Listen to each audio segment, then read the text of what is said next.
I think the very first thing that we think about is what's the hook? I think that's one of the most important pieces that I think a lot of people just don't really think about. Is there a campaign theme? What programs is it going to be benefiting? There needs to be some overarching campaign theme. We think that's imperative because if you have a strong campaign theme, you can build your content and your messaging to ensure that it's all just almost like a unified thesis statement. And then now you're just having the supporting messaging and the supporting content that can get you through the duration of the campaign. But I think the other huge thing that we think about all the time, is there an actual recruitment plan in place for fundraisers?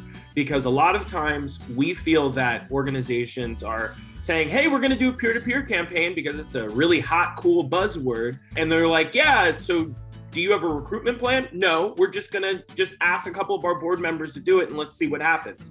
We think that it is something that can be a strong strategy in place. If you put a strategy in place, it really is something to build that infrastructure. You can then execute it in a very seamless fashion, but you have to go through different levels. And you started off with having a strong campaign and having the messaging in store, but then it's making sure that you go through the process of recruiting.